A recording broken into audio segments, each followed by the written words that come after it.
Bonjour Thomas Provo, alors je suis très heureux de vous rencontrer parce que je pense que vous êtes une personnalité et on va un petit peu la découvrir cette personnalité. Éditeur de jeux, c'est quoi et depuis quand?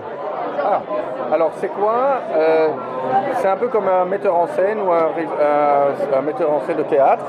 L'idée c'est qu'on travaille avec des auteurs externes et dont on va faire du projet un jeu que les gens trouvent dans les boutiques.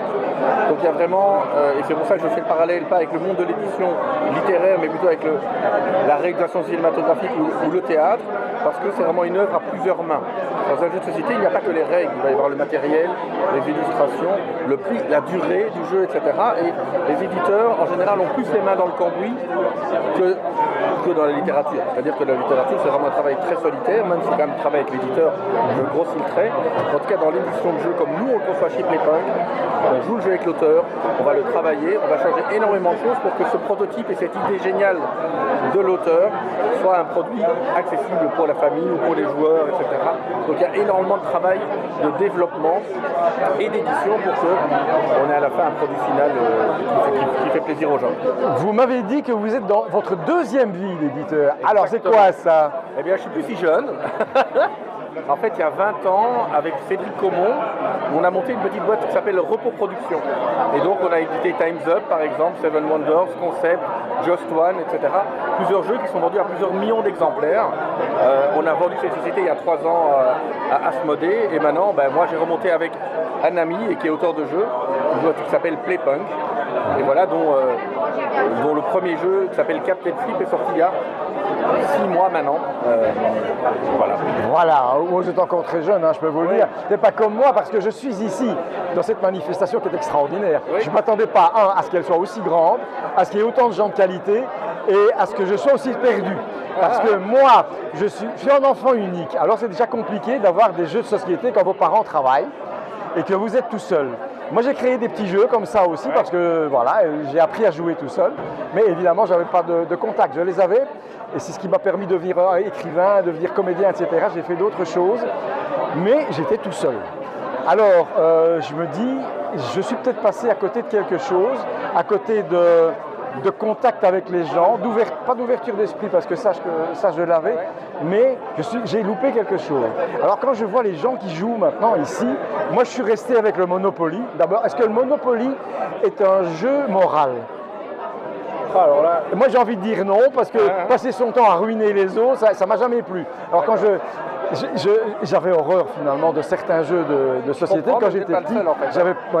J'avais pas eu, c'était long, ça n'en finissait pas. Alors je préfère le Scrabble, je préfère Trivial Pursuit, des trucs comme ça, oui, c'est des connaissances. Parce que ça. Alors je suis arrivé ici et je suis complètement perdu et je rentre dans un nouvel univers dont maintenant vous faites partie parce que je comprends mieux. Alors, qu'est-ce qu'un gars comme moi peut encore espérer là, tout ça, monsieur? Déjà, il faut vous dire que le jeu de société, c'est un média culturel. Oui. Et comme la culture, ça évolue. Oui. Et typiquement dans le cinéma, si on prend le parallèle avec le cinéma, si on fait le parallèle avec le Monopoly, c'est comme si vous regardiez encore aujourd'hui le Cuirassier Potemkin, qui est un film en noir et blanc, très long, qui avait ses qualités, mais qui sont maintenant historiques.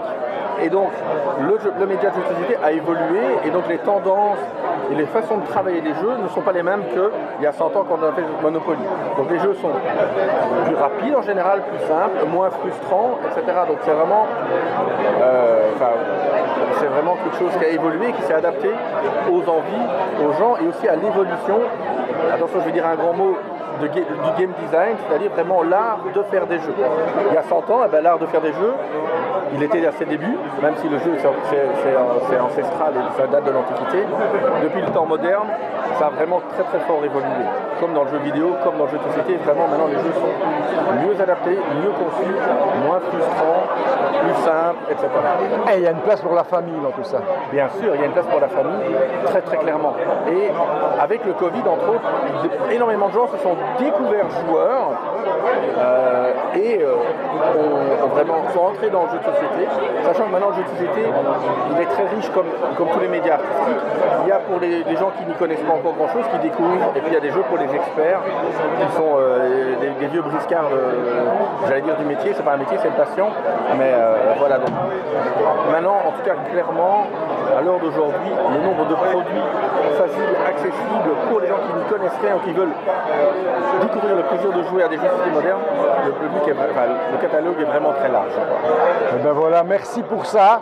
Merci pour avoir bien défini votre travail et aussi fait comprendre aux autres que c'était important et que tant qu'on pourra jouer, il n'y aura peut-être pas de guerre. Voilà. Merci beaucoup. Merci. À bientôt Thomas.